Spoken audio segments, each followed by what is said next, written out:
at this time period, the roads were dirt, so it was dusty. And so when you would come in from a travels, a lot of times they would wash their feet so you didn't track dirt all through the house. So they get there, and they walk in, and it's pretty quickly discovered that they had forgotten to hire somebody to wash their feet. Now Jesus, being who he is, hops up and goes over and puts a towel on, comes over and starts washing their feet.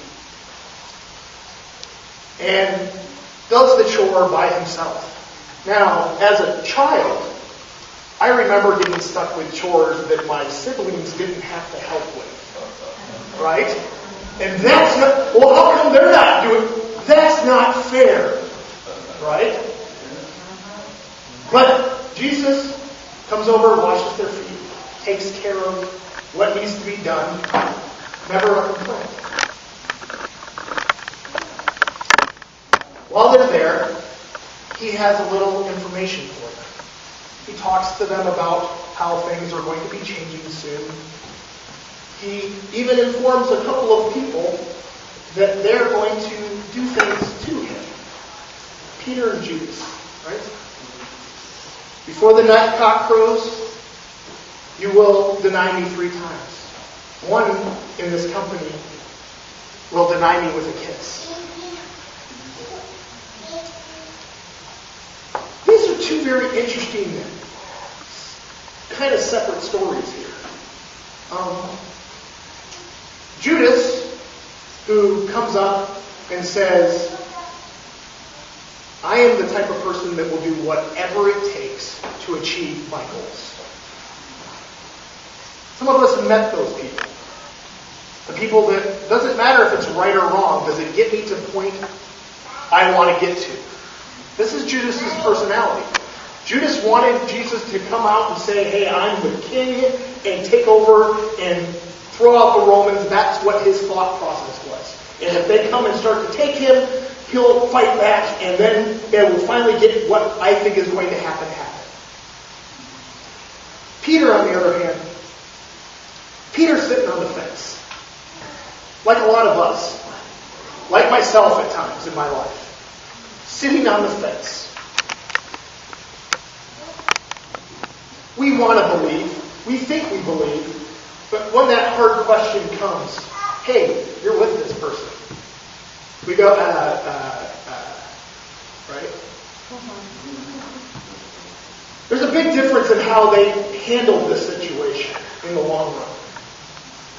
One, very repentant, remorseful, tearful, crying out to God, please forgive me. And changes his life in that night. And never again wavers in where he's at. He gets off the fence. Right? And one who goes, well, this isn't what I thought was going to happen, and I kind of got caught in my sin. I'm not sorry, but I got caught. It's not how I thought things would happen, but poor little me, and takes his life.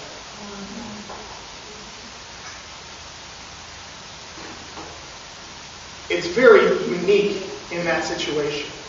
Now, as this, they get told these things are going to happen, they get up and they go to the Garden of Gethsemane.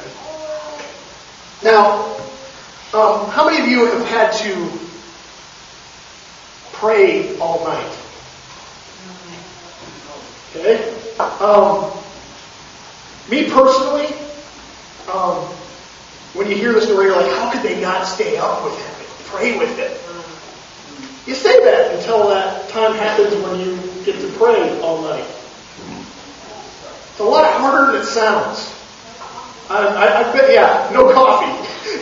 I've been in the situation where I've been praying and kept up in lack of sleep because of the fact I'm praying. It's real easy to nod off.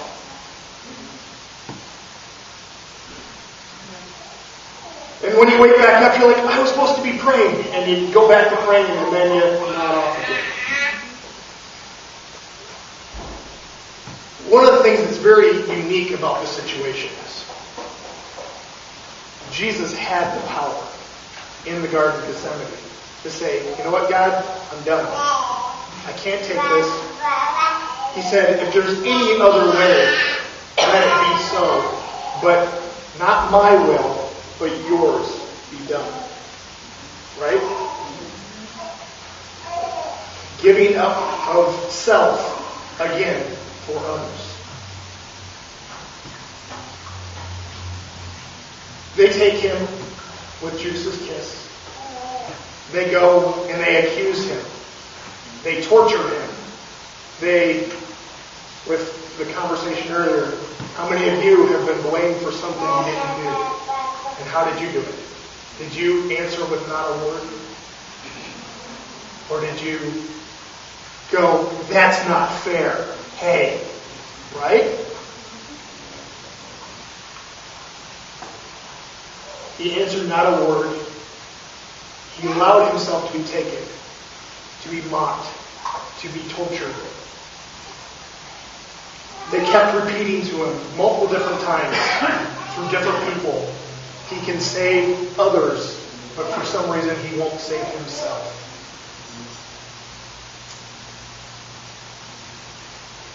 Detroit, 1987. Let's see if I can find my thing here. Oh, there it is. 1987, October 16th, 1987. Northwest Flight 225. How many remember that? Anybody remember that? Okay. Northwest Flight 225 crashes on takeoff in Detroit. There's 156 passengers on board. 155 of them are killed. Only person left alive is the 4-year-old. Because in the moments before the plane crashed, the mother, knowing what was coming, took off her seatbelt, wrapped herself around the child, and took the brunt of that impact, killing her, but saving her child. It was amazing in the fact that the plane is ripped apart. The rescuers rush out to see what they can do to help. There's a 4-year-old walking around in the ashes, completely unhurt. They wondered how she had gotten on the field, because there's no way she could have gone through this traumatic experience and still be alive. Everyone else is dead. This 4-year-old's walking around. They figured it out because they finally ran the passenger list and found her name in the passenger list. And that's when it became clear what had happened.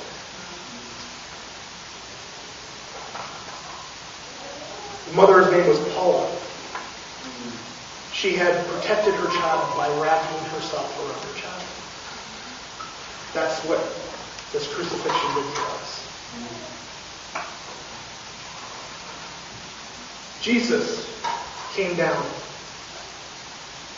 even though we didn't deserve it.